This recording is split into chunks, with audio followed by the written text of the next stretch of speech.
May I request the moderator and speakers from the Professional Session 6 to please join us on stage. Ladies and gentlemen, the theme of this session is maintaining a rules-based, safe, and secure Indo-Pacific. As in our all earlier sessions, we are once again honored to have this session too moderated by an especially illustrious session moderator by the name of VAdm Biswajit Dasgupta, former Flag Officer Commanding-in-Chief, Eastern Naval Command, Indian Navy, whose intellectual acumen, elegance are well known and acknowledged in India as well as in abroad. With him on stage, we have our 5 brilliant speakers, namely Mr. Jeffrey S. Payne, Dr. Sumati Permal, Dr. Nuyang T. Lanan, Rear Admiral Nirbhay Bapna, Ms. Jane Chan, and their biodatas are already included in the conference booklet. Therefore, we, in the interest of time, will not be reading them out. So without taking any much of your time, I would hand over the proceedings to Admiral Dasgupta. Over to you, sir. Thank you very much.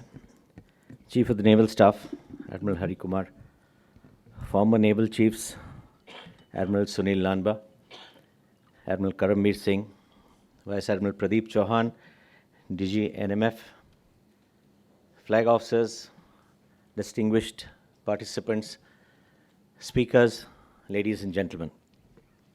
A very good afternoon to all of you, and welcome to the penultimate session of the IPRD-23. It's a very interesting session titled Maintaining a Rules-Based, Safe and Secure Indo-Pacific. We have been talking about rules-based international orders for some time now.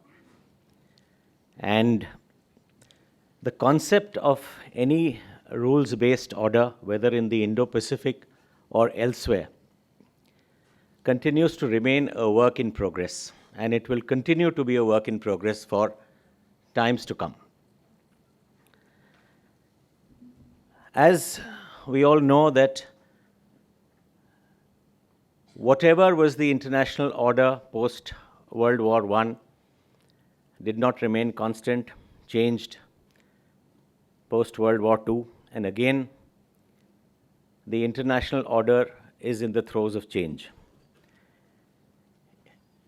In 1920, when the League of Nations was established, it did not work too well post-World War I.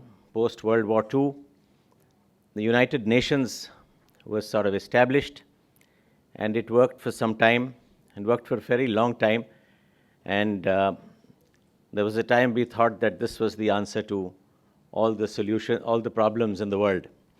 But that also seems to be taking a beating now, with the balance of power and power equations changing across the world. Perhaps it is time for a fresh look at what the international order should be.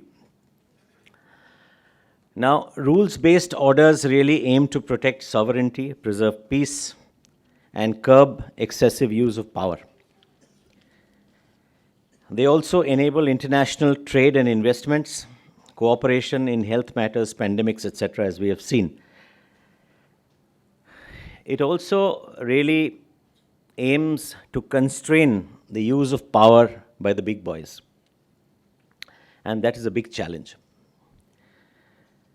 It is essentially a question of might is right versus being a good international citizen. So the rules that anybody wishes to establish in the Indo-Pacific are basically the conditions that are necessary for peace and prosperity. But who decides these conditions? Essentially, any rule set is essentially decided by the balance of power of that time. So the dominant powers of a particular period of time will drive the determination of any kind of rule set that you want in the international order. And the Indo-Pacific is no exception. Now, the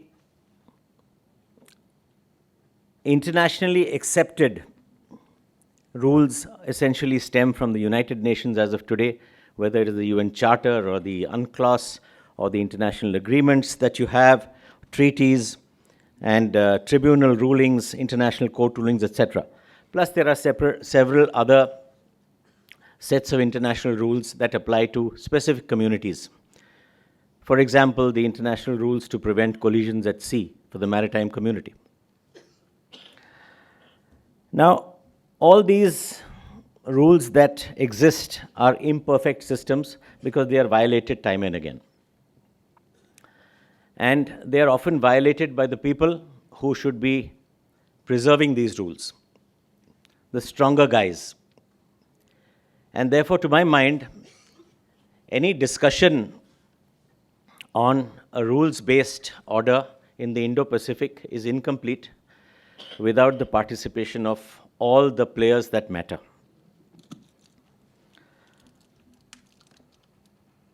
Now, eventually, any rule set that is promulgated or is accepted will depend on hard power, economic strength, and military might. So, whichever countries and nations possess these attributes are likely to dictate the drafting of such rules. So, other than that, we are also talking about safety and security. Now, safety and security can be assured either through rules, some of it perhaps, and some of it individually or by organizations.